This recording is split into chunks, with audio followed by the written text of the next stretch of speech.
Stand up for righteousness. Stand up for justice. Stand up for truth. I truly believe that thoughts are the greatest vehicle to change. We do not care whether the cat is black or white, as long as it can catch mice. We choose to go to the moon in this decade and do the other things, not because they are easy, but because they are hard. Victory in spite of all terror. Victory however long and hard the road may be. To those waiting with bated breath for that favorite media catchphrase, the U-turn, I have only one thing to say. U-turn if you want to. The ladies not for turning. Those who dare to fail miserably can achieve greatly, is a quote from John F. Kennedy, the 35th President of the United States of America. I thought this was an appropriate quote for our discussion today, as our guest, like JFK, a politician and statesman, is progressing the necessary political debate to reconcile a vision of the country with the actions of today. Our guest today is the Honourable Joel Fitzgibbon, MP, Member for Hunter, New South Wales, a member of the Australian Labor Party. Joel was previously Minister for Defence and Minister for Agriculture, Fisheries and Forestry. He also served as Chief Government Whip and chaired the Joint Standing Committee on Foreign Affairs, Defence and Trade. First elected in 1996, Joel has been re-elected 8 times to represent Hunter for the last 25 years. Prior to joining Parliament, he was a business owner and a councillor and Deputy Mayor for Cessnock City Council. Hello and welcome to another episode of No Limitations, a show where we speak to elite, world-class performing men and women and unlock the secrets and influences that have shaped their destinies and that you could apply to your own life. For our first-time listeners and followers from all over the world, please don't forget to subscribe on your preferred podcast platform. And for our listeners in Italy, Indonesia and Argentina, a big hello. I am your host, Greg Robinson, Managing Partner of Blenheim Partners, the #1 research-led executive search and board advisory firm. In an open discussion, Joel brings to the fore what the Australian Labor Party stands for, its critical role in progressing the country's political discourse and keeping alive one of the fundamental elements of democracy. And we ask him, where to now for the Labor Party? So sit back and enjoy. Where to now? Joel, welcome to the show. It's a pleasure to be back, Greg. Look, the last time we had a conversation, Joel, you warned us about a potential split in the Labor Party. Now, a year on, is it any more or less likely? And we caused a bit of controversy together, Greg, on that occasion. And I remind you that I didn't say I hoped the party would split or I wanted the party to split. I said, I think pretty clearly, I feared it could split. Why? Because it now has these very defined support bases. One is the traditional base, typically blue-collar workers, high-vis workers, low-paid workers, etc. And, of course, this more progressive, upwardly mobile base, more typically found not in the regions, but around our capital cities. And it is getting more difficult. Am I less fearful about that than I was nearly 12 months ago? I think the answer to that is no. Is that right? I still fear for the party. I think it has a structural problem. So to take it further, maybe you could argue it's in structural decline. Yeah. Why? Because the party is losing its traditional members, typically again found not only in the regions but in the suburbs, where they worked in factories in Sydney's West, for example. Yep. And it's being filled up. That vacuum is being filled by young progressives coming off the campuses of our sandstone universities in the capital cities. Yes. So you're seeing a balance change in the party's membership. And of course, Kevin Rudd some time ago provided all those members, rank and file members as we call them, sort of Soviet term, with a direct vote in the election of the parliamentary leaders.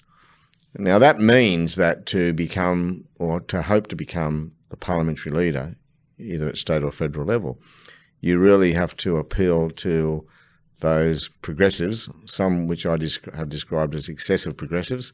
You have to appeal to them because they all have a vote now in the membership. So that's not a too subtle change, not so subtle change in the way the party operates. And unfortunately, it's pushing the party further and further from the centre in the leftward direction. And it's also having an impact on the makeup of the parliamentary parties. We've always had these factions known as the right and the left, pretty well defined, although there have often been sub-factions of the left and sub-factions of the right. I have this infamous OTA script, you've probably heard of that, which is a pretty right-wing outfit in Labor Party terms. But the right is no longer... The right in the Labor Party, particularly here in New South Wales, used to be the ballast of the party, particularly around the Hawke and Keating era. It was the sensible centre that kept the show together and kept us electable. But the right is now awash because of changes in the branch structure with very progressive people who would ordinarily expect to be found in the left of the party. And that, again, is a change in what's happening in the membership, but also a reflection on what's happening in society. Society's changing. Yes. The community is becoming more progressive. But I think that the Labor Party is running ahead of the community, and that's making things difficult for us and is putting pressure on the party as we know it. So what can be done, Joel? Well, I think we've got to revoke Rudd's rule. I just don't think we can go on allowing the rank and file to have a vote. Look, it's easy to argue that you can never have too much democracy and that the party membership should be entitled for their money and their activism a vote in the leadership. But my view is that each of us go to Canberra or to Sydney, for example, as representatives of our electorates, of our branch membership, and we work alongside these people who aspire to be leader. We work alongside them every day. And I think we are the best placed people to determine who would be the best person to lead the party. And, I'm confident that we all, in doing that, in part at least, reflect the views of our local branches. I mean, you're not a long-term member of parliament if you're not, maintaining respect for your branches and following some guidance from them. So I think we've got to get rid of that. Otherwise, we're going to continue to have leadership aspirants pitching to the hard left. And I fear that will continue to render us unelectable and, of course, further put pressure on people to leave the party or split away from the party looking for something which is more suitable to their ideology.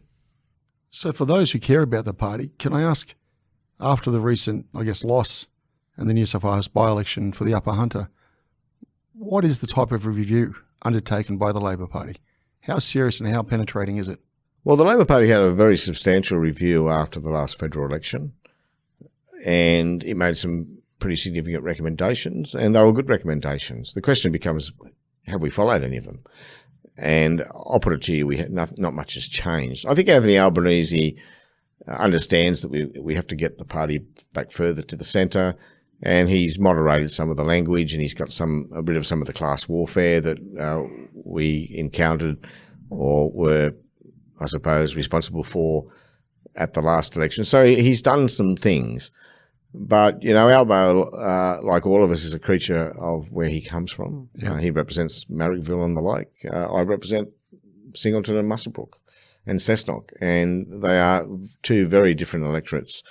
And so Albo, as much as he tries to pull the party back to the centre, will always be in part guided by the nature of his electorate. And I think that makes it a difficult task for him. So what message do you want to see from the leadership? Well, I want the Labor Party to be more embracing of all of its membership. I want it to be louder in its respect for and pride for our traditional base. I want it to clearly say that it supports the mining industry and those who work in it, that it supports the gas industry and those who work in it, the oil industry and those who work in it, those who get their hands dirty in abattoirs and the like. I don't like this, well, we're not opposed to it, or we won't stand in the way, or we'll leave it to the market. We need to be very clear and concise in our pronunciation of that, and that is that we support those industries. But look, I don't really want to be talking about those things. I think the only things that they are distractions. We shouldn't need to be having a conversation about the mining industry because it should be without question that we support it. Yeah, right. The next election will be about two things: the personal health and safety of me and my family, that is other people and their families, and of course their financial security. Yeah. And we need to focus on those two things and not spend too much time talking about the things that do divide the two bases that we now encounter in our party. We should be talking about the things we agree more on and be clear and concise about our plans to deliver that personal security and that financial security. But the coalition's not shooting it out of the park here, are they? Surely there's an opportunity to gain. Yeah, well, this is the frustration. It's not as if we're up against a good government. Scott Morrison promised at the last election to do nothing, and that's pretty much what he's done, outside these COVID responses. But there's a point there. And Tony Blair, as you know, wrote a very good essay for the New Statesman a couple of weeks ago now, I suppose. And I think, at the risk of misrepresenting him, his general point there is that left of centre parties right around the world are in trouble, and he quoted plenty of examples. And yes. I don't think he quoted Australia, but we're certainly a good example. And he talked mainly about taming what I call the excessive progressives. He called them the radical progressives, I think, and leaving them too much space to become the main message of the party, the dominant voice within the party. And, we have to tame the excessive progressives here in Australia as well. But the other point I think he was making, and it's certainly something I drew from it, is that, progressive parties are by definition about change for the better, lifting people up, getting rid of discrimination and making workplace practices better and lifting wages and the like, but all sorts of change. Conservatives, by definition, like the status quo. They like things to remain the same. Now, being a progressive in a period of glacial change almost was one thing, but progressive parties now are arguing for change at a time when we've never had so much change. We are experiencing so much change driven by technology that people are becoming fearful of it. Yeah. So what they're looking for is some reassurance that they're not going to be adversely affected by change, that there's someone there with their hand on the tiller making sure they'll be okay. So Morrison's message works pretty well in this environment. He's basically saying, well, your beer might not be as cold as you'd like it to be, but don't risk a warmer one by going to the other mob. I can't promise you a colder beer, but the one you got's not too bad, is it? So just stick with that. Don't take the risk. So the devil you know.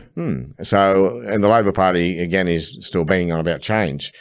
But, we don't always clearly define what change we're looking for. And then, of course, given we are such a more wealthy society than we were 40 years ago, driven, of course, by the Hawke-Keating reforms, people are pretty comfortable. Not everyone, of course. There are still people out there that need a hand up, and the Labor Party must always focus on those too. But they're just looking for reassurance that will remain the case, that they will still continue to live a relatively prosperous life. And they feel threatened by things like climate change, for example, which for many people is code for, that might have to change for you in the interest of the planet. People are understandably concerned when they hear the Labor Party still having a debate about whether we might repeal stage 3 of the already legislated tax cuts, for example. I mean, it's a bizarre idea that you might go to an election promising to take money off people through the tax system. So we need to have a vision, but we also need to be able to reassure people that they can come to the Labor Party without putting at risk at all their economic prosperity. And the paper that Tony Blair drafted, on the essay, was called "Without Total Change, Labor Will Die." That's a big title. And you think that is the case? Well, in traditional terminology? It was a serious piece, and I think he very deliberately used pretty big words. I think he used the words, you're going to repel Labor voters. Well, we are repelling Labor voters. And, I became vocal again recently after the state by-election in the Hunter. Now, the numbers there for the Labor Party were pretty bad. But like in any election, you can cut them any way you like and deliver evidence that it wasn't as bad as it might have been or should have been or could have been. But you have to have been standing on the polling booths on the day to appreciate that the people who walked away from us in 2019 at the federal election and had walked away from us from time to time in previous elections. And I go right back to 98 on that question, where One Nation received 11% of the primary vote in the Hunter electorate. Yeah, exactly. A long time ago. So you had to stand there to understand and appreciate that they haven't changed their minds. You know, they were coming past me and saying, "G'day, Fitzy, how you going? You're doing a good job, but what's going on with your party?"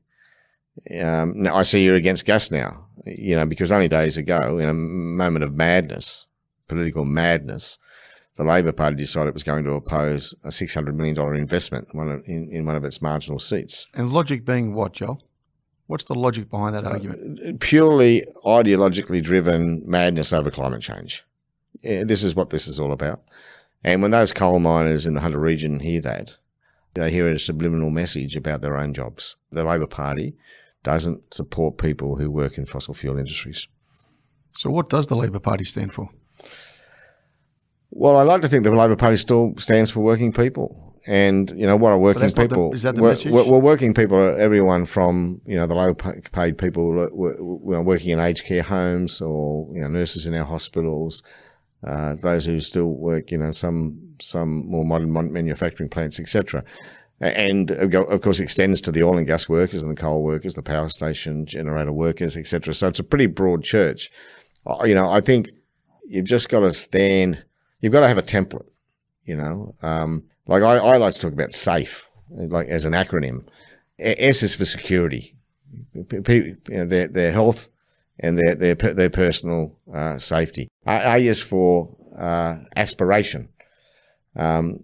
Obviously, backing those people who have done okay and looking for that reassurance that that they'll continue to be supported by the government through the tax system, or won't be penalised through the tax system, etc.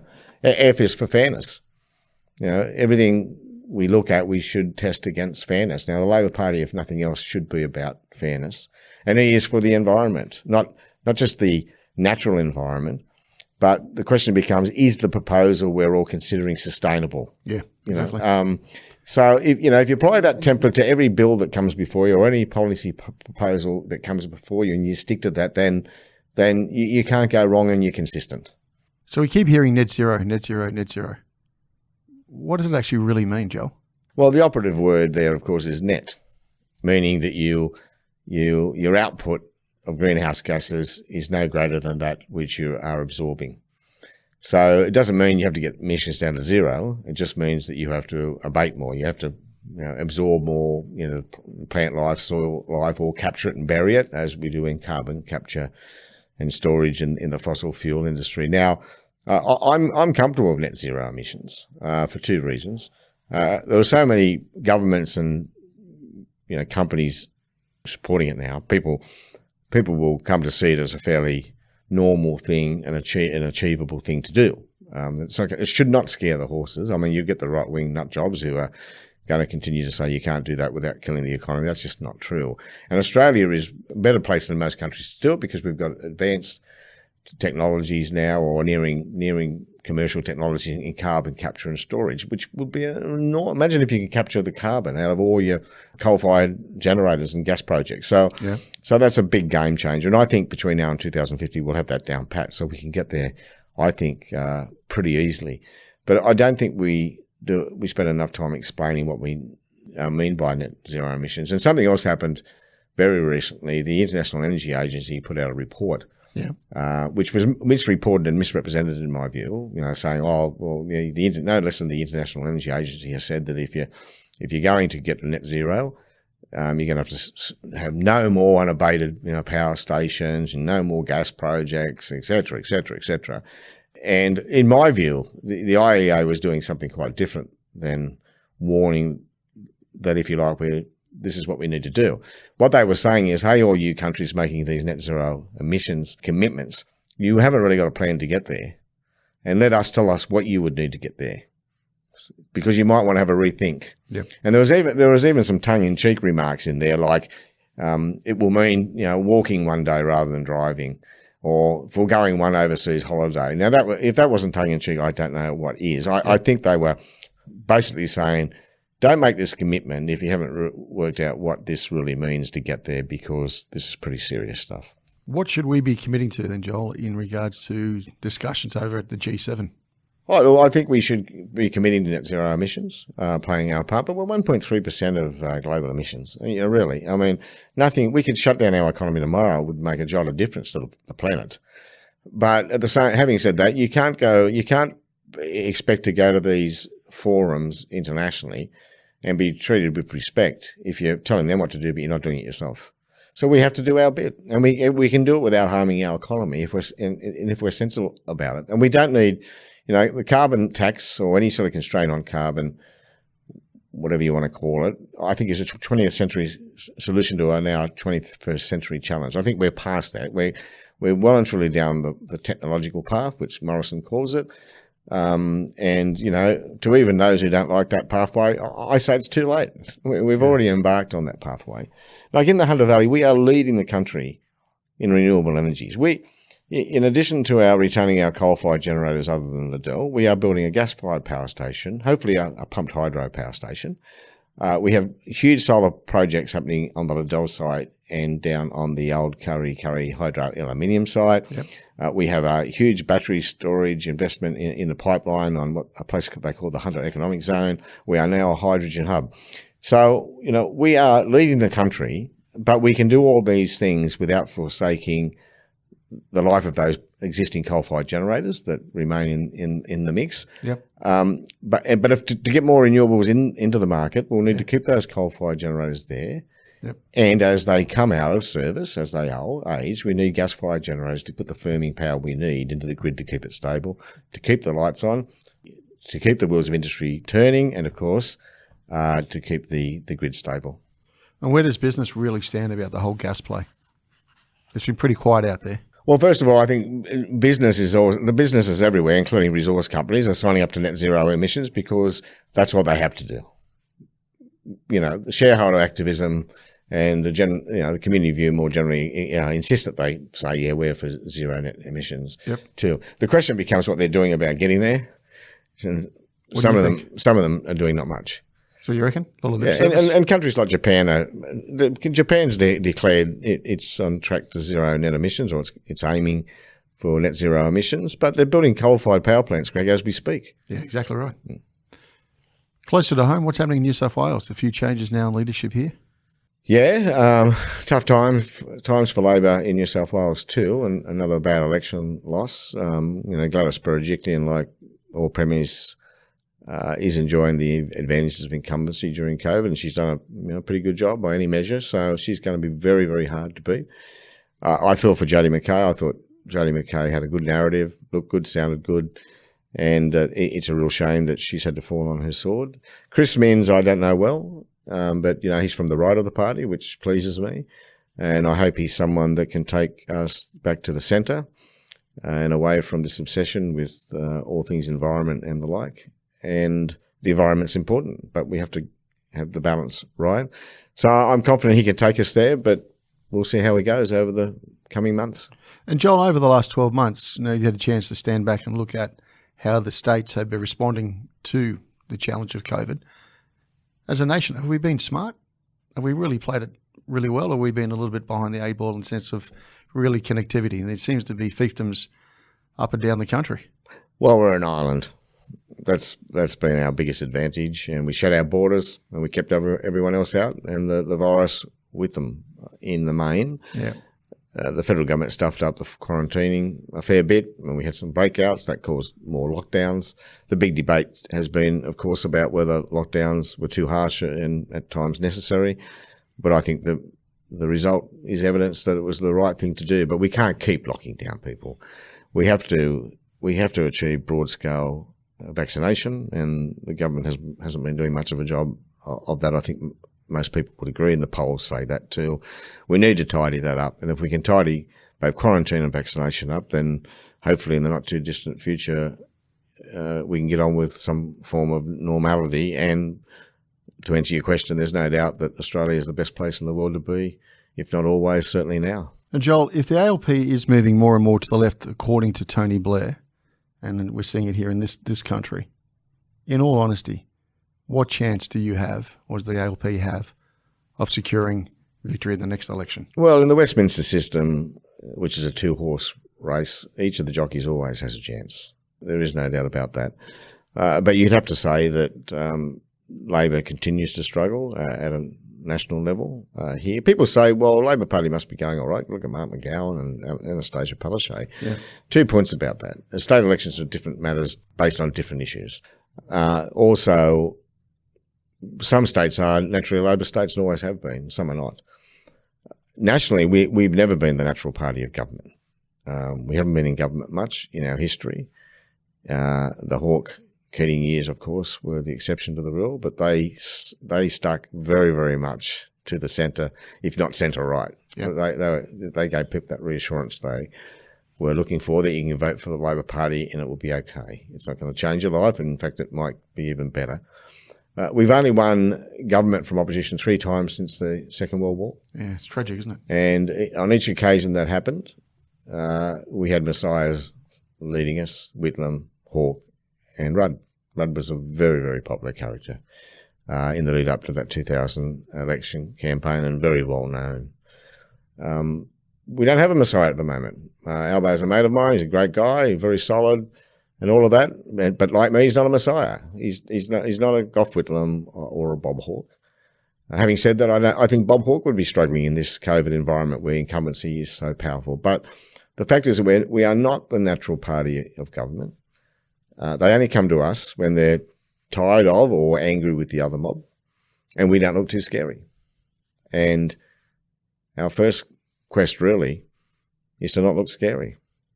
And, promising not to repeal tax cuts is a pretty good start on your quest not to look scary. But so too is assuring people in industries that the environmental movement spends so much time attacking that under a Labor government, they'll still have a job. They'll have job security. That would be another good start. Yeah, but we just saw a huge opportunity for the Labor Party, i.e. Their comeback on the budget.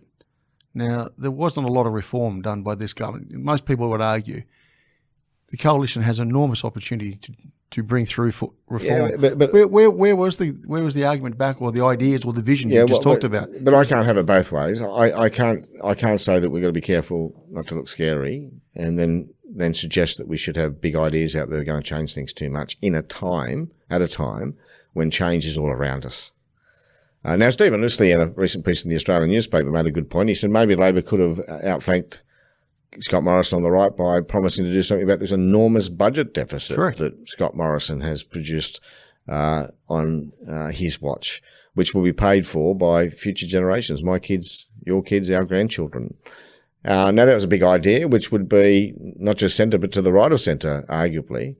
That would be pretty safe and solid ground for us. But of course, we'd have to work out over time where we're going to make those savings. But that's something that could be done after the election, not necessarily need to be done before an election. And Joel, if the party was to look at the election structure, i.e. through the rank and file, and if Mr. Albanese may not be the person who's going to take you to the promised land, who's coming out of the rock that we should be looking at, without necessarily giving names, but are you comfortable with what you're seeing in the form of the party? Look, I said we don't have a messiah in our ranks. And I support Anthony Albanese. I know you support him, but there's no support if you're going to keep losing. No, I don't believe there is anyone in our ranks that could do necessarily better than Anthony Albanese. I think he's worked hard. He's well known now. We've invested a lot of money in him. My various public contributions are only about shaping Anthony Albanese's message. I want him to be the Prime Minister. I think he can be the Prime Minister. I think he's still a chance. But I think he needs to be clearer about his support for people who work in industries that, as I said, so often come under attack from environmental activists. I just make a point. The easy thing in a broken relationship is to walk away, and give up. Sure. The harder thing is to work on the relationship. Now, there are 2 marriages happening here. There's one between the traditional right of the party and the left of the party. Yes. It's fractured. We need to mend it. And the second marriage, of course, is between the Labor Party and its traditional base in the electorate. They've walked away. They've taken the easy option, which means we need to work even harder about bringing them back and making that relationship work. And it won't happen by nuance. You know, we're not against something, we're not opposed to something, and it's a matter for the market. We need to make commitment. They've lost trust in us. You don't bring them back with weasel words. Yeah. They pick those up pretty easily and quickly. You need to be clear, crystal clear about your intentions. You need to be reassuring them unequivocally they have your support. So if you're going to give us all a bit of advice to think about in between here and when the next election will be, what should we be thinking about, Joel? Well, Australians, like human beings right around the world, will think first and foremost about themselves and their family and their happiness, their health, and their financial security. And if that's what they're thinking about, then that's what the Labor Party needs to be talking about. Joel, thank you very much for joining us again today. A great pleasure, Greg. On that, you've been listening to No Limitations.